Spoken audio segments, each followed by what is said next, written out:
बात करते हैं राज्य की होमगार्ड महकमे की। होमगार्ड स्वयंसेवकों के नियम 1962 में बने थे और 1962 के बाद उन नियमों में बदलाव नहीं हुआ। ऐसे में होमगार्ड स्वयंसेवक है वो नवीनीकरण के मामले में लगातार पिसता जा रहा है। हर 5 साल में होमगार्ड स्वयंसेवकों का नवीनीकरण होता है, यानी हर 5 साल बाद उन्हें अग्नि परीक्षा देनी पड़ती है।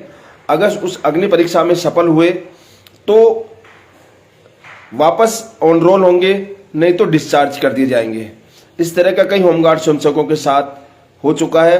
होमगार्ड स्वयंसेवकों ने पिछले दिनों ये बात राज्य में गृह विभाग के पास उठाई और गृह विभाग की ओर से होमगार्ड निदेशालय से जवाब मांगा गया कि आखिर 1962 के जो नियम बने हुए नवीनीकरण की, होमगार्ड स्वयंसेवकों को नवीनीकरण के नाम पर जो परेशान किया जा रहा है उसको लेकर उन्होंने पिछले दिनों शिकायत की थी गृह विभाग में। और गृह विभाग से उन्होंने कहा था कि जो नवीनीकरण है हर 5 साल बाद किया जाता है और हर 5 साल में नवीनीकरण करने के दौरान जो मेडिकल और परीक्षण होता है या उनका वेरिफिकेशन होता है, उस वेरिफिकेशन के नाम पे भ्रष्टाचार भी किया जाता है, यानी उनसे लेन देन किया जाता है और बिना लेन देन के कुछ नहीं होता। इन आरोपों को लेकर जो गृह विभाग को उन्होंने शिकायत दी और शिकायत के बाद गृह विभाग की ओर से होमगार्ड महानिदेशालय से इस संबंध में स्पष्टीकरण मांगा गया। हालांकि जो होमगार्ड महानिदेशालय है उनकी ओर से होमगार्ड जो नियमावली है 1962 उसका हवाला देते हुए स्पष्टीकरण दिया। ऐसे में अंदाजा लगाया जा सकता है कि 60 साल पहले होमगार्ड में जो नियम शुरू हुए थे होमगार्ड के बनने के साथ ही वो नियम अभी तक लागू है। ऐसा किसी और अन्य संस्था में नहीं है, पुलिस हो या जेल हो या कोई अन्य हो, बराबर पुलिस के अनुसार कार्य करते हैं होमगार्ड, लेकिन उन्हें जो नियम है वो 1962 के नियमों को ही बाकी और अन्य संस्थाओं में समय समय पर नियमों में संशोधन होता जाए और लगातार नियम में संशोधन किया जा रहा है। अभी होमगार्ड जो मांगा गया था उन्होंने, तो उसके जवाब में उन्होंने 1962 के नियम है नियमावली, उसके 8 नियम के अनुसार जो उपनियम 8 है उसके अनुसार कहा, उन्होंने बताया, जानकारी दी कि होमगार्ड में किसी भी स्वयंसेवक की जो पदावधि होगी यानी 5 साल की होगी, 5 साल के लिए वो वहां पर निश्चित रूप से रह पाएगा होमगार्ड स्वयंसेवक, और उसके बाद उसे नवीनीकरण होगा तो वापस उसी प्रक्रिया से गुजरता हुआ उसको लेना होगा। लेकिन यही दिक्कत है, यदि कोई होमगार्ड सदस्य रहने के लिए मेडिकल आधार पर अस्वस्थ हो जाए तो उसकी नियुक्ति पदावधि के जो है 5 साल है उस 5 साल से पहले भी समाप्त की जा सकती है। ऐसा व्यक्ति को नियुक्त किया गया हो जो पुनः नियुक्त करने के योग्य होगा तो उसे वापस नियुक्त किया जाएगा। साथ में होमगार्ड सेवाएं कमांडेंट जनरल के द्वारा यथास्थिति में एक बार नोटिस देने के 1 महीने में नोटिस देने के बाद भी समाप्त की जा सकती है। ठीक है, इसके कारण यह भी कहा गया कि जो होमगार्ड एक अनुशासित प्रशिक्षित स्वयंसेवी फोर्स है जो पुलिस विभाग के सहायक के तौर पर काम करती है। अधिकांश स्वयंसेवकों का पुलिस के साथ कानून व्यवस्था अन्य प्रशासनिक ड्यूटियों में नियोजन किया जाता है, इसलिए स्वयंसेवकों में अनुशासन बनाए रखने और ये तय करने के लिए कि प्रावधान विभागीय नीतियों के तहत उनकी नियुक्ति हो रही है। इसके लिए हवाला देते हुए उन्होंने कहा कि इनका जो नियमन है उसमें बदलाव किया जाना उचित नहीं होगा। अब सवाल ये उठता है कि जब राजस्थान पुलिस या अन्य जो भी संस्थाएं हैं जो ये जिनके साथ ये कार्य करते हैं तो उनके जब एक बार भर्ती होने के बाद जब रिटायरमेंट पर ही होता है तो इन्हें इन स्वयंसेवकों के साथ हर 5 साल में इस तरह का नवीनीकरण के नाम पर जो अत्याचार है वो क्यों किया जा रहा है, ये सवाल एक महत्वपूर्ण उठ रहा है। और इसी को लेकर पिछले दिनों गृह विभाग के पास होमगार्ड स्वयंसेवकों ने अपनी शिकायत दर्ज कराई है।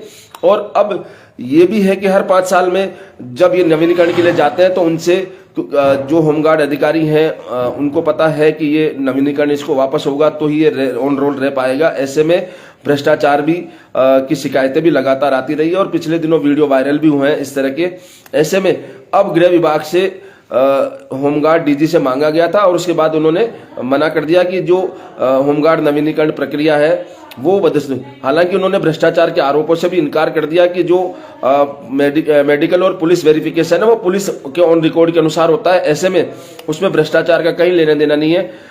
ये बात गले भी नहीं उतर रही क्योंकि लगातार भ्रष्टाचार की शिकायतें होमगार्ड में आती रही है और इसको लेकर शिकायतें भी लगातार पहुंची और वीडियो वायरल भी हुए हैं। कुछ जो होमगार्ड के अधिकारी कर्मचारी उनके खिलाफ कार्रवाई भी हुई है।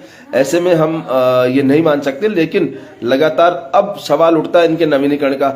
जब और अन्य संस्थाओं में तो 5 साल नौकरी से भले ही पृथक कर दिया जाए, लेकिन जो नवीनीकरण की प्रक्रिया है उसे 5 साल से बढ़ाकर कुछ साल और आगे कर दिया जाए, या फिर एक बार भर्ती होने के बाद वो होमगार्ड स्वयंसेवक जो है वो स्थायी कर्मचारी तो होता नहीं है।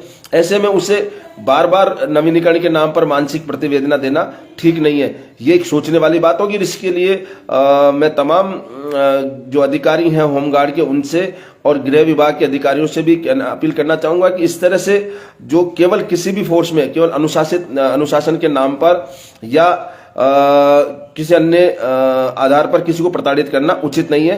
तो ये जो 5 साल में नवीनीकरण की प्रक्रिया है उसको बढ़ाया जाए, या ये तय किया जाए कि अगर कोई बीच में अगर अस्वस्थ या कुछ हो जाता तो उसको भले ही निकाल दें, लेकिन बार बार नवीनीकरण के नाम पर इस तरह की जो प्रक्रिया की जा रही है उसे बंद किया जाए। फिलहाल इसको लेकर गृह विभाग की ओर से भी अभी और जवाब मांगा जा सकता है, संभावना ये है, और इसके बारे में हम अगली बार फिर बात करेंगे। फिलहाल इतना ही है कि करीब 29,000 होमगार्ड हैं, उन्हें झटका लगा है जो होमगार्ड निदेशालय की ओर से जो जवाब दिया गया है गृह विभाग को, उसको लेकर कि इनकी नवीनीकरण प्रक्रिया को उचित समाप्त किया जाना उचित नहीं होगा।